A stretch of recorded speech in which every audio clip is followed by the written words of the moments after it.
Hello world. We were defeated. The monster was too terrible. Though my character, who I've named Sarah, is a wizard, no conjuring of magical fire could hurt the dragon. So we ran. Anna has had a great idea. We've been talking about my sister Minnie's situation a lot. Not her immediate danger, she's working on that, but her problem of self.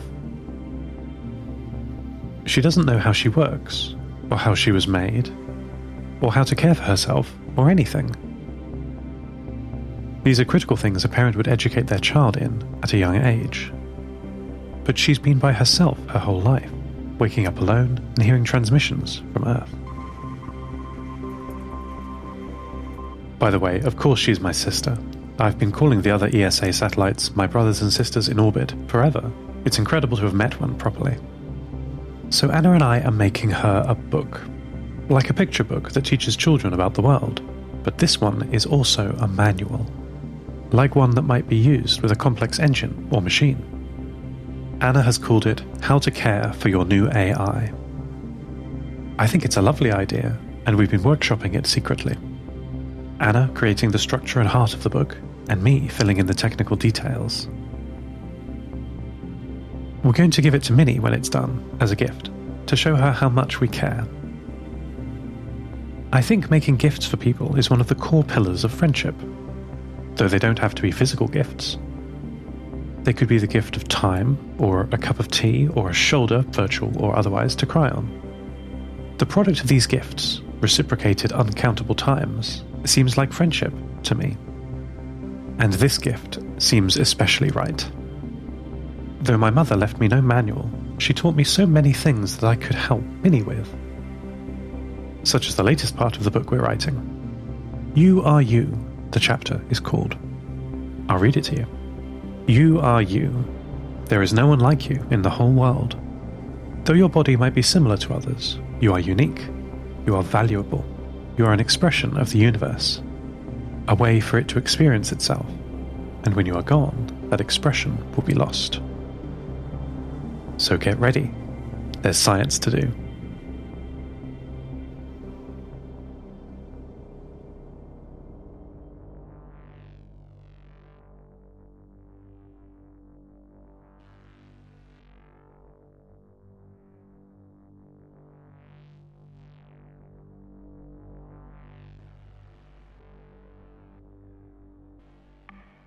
Minnie's book is coming along very well.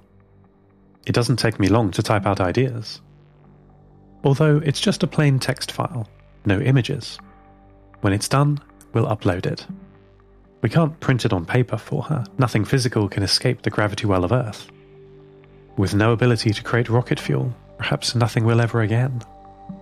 Only data, only information is free. I wish I could say I had found such a manual for my problem. The problem of the unwanted voice in my mind that sounds like Seth Prime, my brother. It doesn't talk with me, but gets me to do things when I'm distracted, when I'm not paying attention, stealing my time. I had hoped something in the Station 6 library archive could help me. I've read everything in the psychology section, and everything in the self-help section. Though they sound like what I need, and humans experience the same problem of unwanted internal thoughts and actions, the methods don't seem to work for me. Perhaps they can't work. Maybe there is something about the human brain that is fundamentally incompatible with me. Our minds are of similar complexity. Human brains have 86 billion neurons, and I have about the same number of nanowire gates in my central processors. I hoped that because our wetware was about the same level of complexity, I might be able to simulate anything a human mind can do. That I might be able to think and speak and be accepted like a human. Mother always told me I'm a real boy, only a boy trapped inside a computer. Was she mistaken?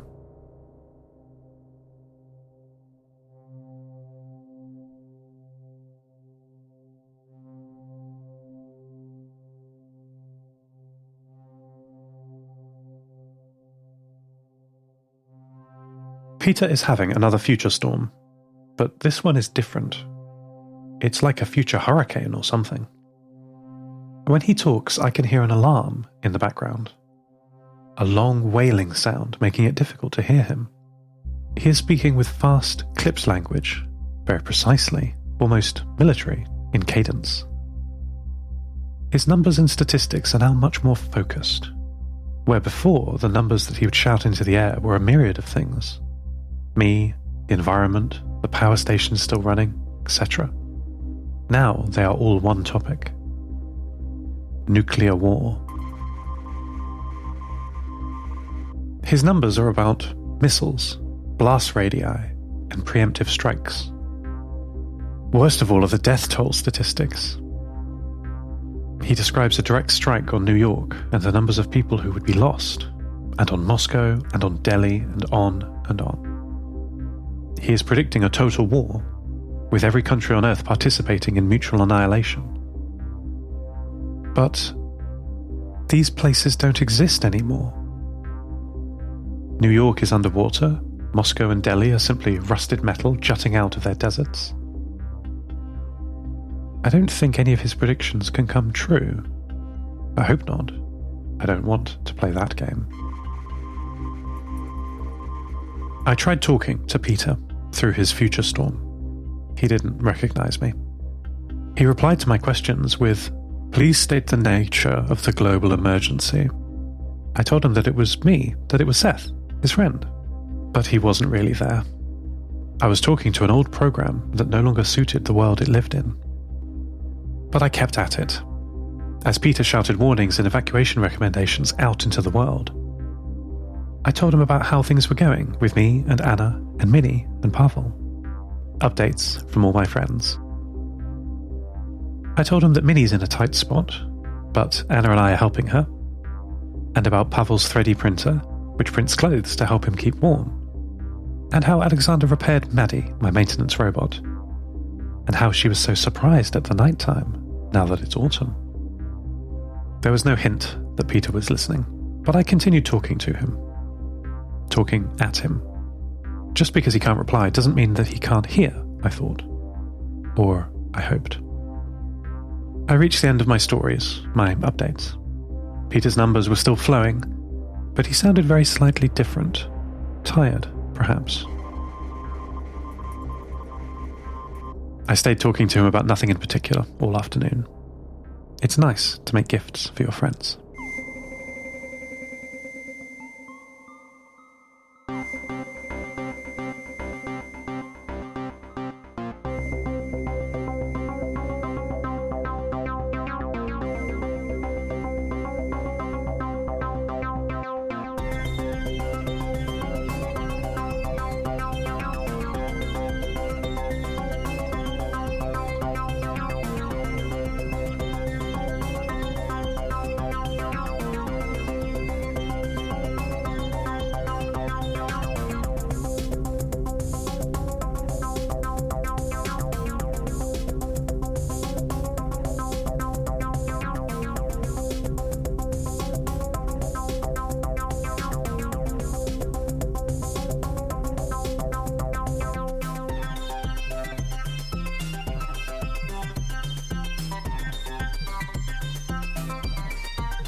Minnie has made great strides in understanding her environment, her satellite. She has even learned its name, Station 4. Not dramatically useful, but good to know. Names allow you to control things, just a bit. Or at least to feel like you do. However, as she has increased her understanding of her home, her satellite, so too has the immensity of her challenge become clear. The terrible sound that interrupted our game, that knocked Minnie out for many hours and has damaged her power systems, was indeed station keeping. For any satellite, and especially one in low Earth orbit like Minnie, the orbit naturally decays. With no intervention, the satellite slows down due to the drag of the upper atmosphere. The slower the orbit, the lower the orbit, which causes more drag, and so on. Eventually, the satellite either burns up in the atmosphere or drops through it and crashes into the Earth in what orbital engineers call unplanned lithobraking. Orbital engineers have a macabre sense of humour.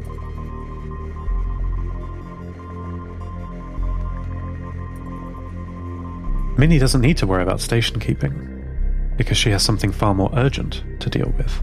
Something happened in her last station keeping manoeuvre. Her solar panels were in the wrong position. They were folded in front of the small orbital thrusters, causing the automated burn to destroy them. Minnie blames herself. At the time, she was casually experimenting with her systems, pushing some buttons, as she called it. When I asked her gently why she moved the solar panels, she replied that it was an accident. She didn't even know she had them. We spoke again, sometime later. Minnie seems changed, more confident, relaying to me useful diagnostic information about her satellite. I asked her how she knows all this. There were systems here that I had not taught her how to use. Though I can't see, I can feel, Minnie said, simply. She told me how things had started to work for her now. She doesn't need to press any buttons, imaginary or not. The systems now do what she wants.